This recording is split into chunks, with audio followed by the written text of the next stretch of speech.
আসসালামু আলাইকুম বন্ধুরা, আজকে আমি গরুর মাংস দিয়ে লাউ দিয়ে রান্না করব আর সেই রেসিপিটি আপনাদের সাথে শেয়ার করব। তাই রেসিপিটি না টেনে পুরোটাই দেখুন আমি কিভাবে এটি রান্না করি। আমি প্রথমে একটি হাঁড়িতে নিয়ে নিচ্ছি।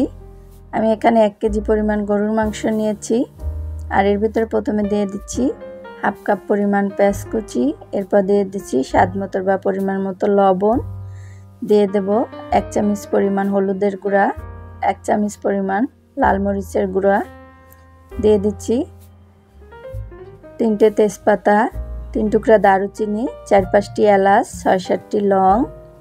এরপর দিয়ে দিচ্ছি 1 টেবিল চামচ পরিমাণ আদা বাটা, 1 টেবিল চামচ পরিমাণ রসুন বাটা। এরপর এখানে নিয়ে নেব 3 থেকে 4 টেবিল চামচ পরিমাণ রান্নার তেল। এবার এগুলো দিয়ে এটাকে ভালো করে মিক্স করে নেব। এভাবে ঘুরিয়ে ফিরিয়ে ভালো করে মাংসটার সাথে কিছুক্ষণ ধরে মেখে নেব যাতে মাংসের গায়ে সব মশলা মেখে যায়। এরপর এটাকে একটা ঢাকনা দিয়ে রান্নার জন্য বসিয়ে দেব।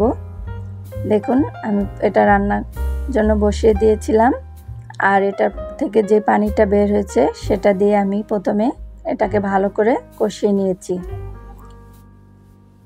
এরপরে দিয়ে দিচ্ছি এটার ভিতরে আবারও কিছুটা পানিটা দিয়ে আমি এটাকে আবারও ভালো করে কষিয়ে নেব।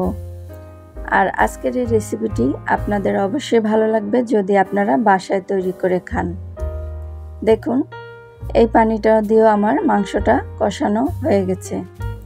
এবার এটাকে ভালো করে ঘুরিয়ে ফিরে নেড়েচেড়ে নিচ্ছি।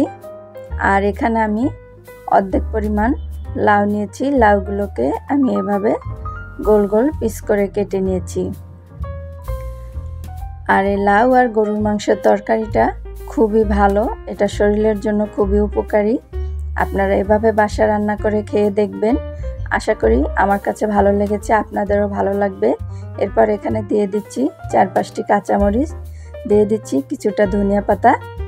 এগুলো দিয়ে এবার ঢাকনা দিয়ে এটাকে আবারও কষিয়ে নেব। মাংসটা কষানো হয়ে গেছে, এর মাঝে আরও আমি 2-3 বার নেড়েচেড়ে দিয়েছি। এটাকে আবারও এখন উল্টিয়ে পাল্টিয়ে নেড়েচেড়ে নেব। এভাবে মাংসটা কষানোর মধ্যেই মাংসটা প্রায় সেদ্ধ হয়ে গেছে।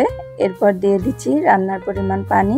এই পানিটা দিয়েও এটাকে আমি এবার ভালো করে পুরোপুরি রান্না করে নেব।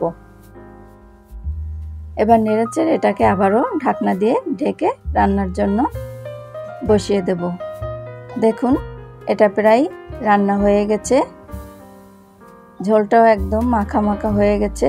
আর এই পর্যায়ে আমি এটার ঝোল রাখবো, এর চেয়ে আর টানাবো না। এবার এখানে দিয়ে দিচ্ছি 1 চামচ পরিমাণ জিরার গুঁড়া। জিরার গুঁড়াটা দিয়ে এটাকে 4-5 মিনিট ঢাকনা দিয়ে ঢেকে রাখবো। এরপরে এটাকে আমি তুলে নেব।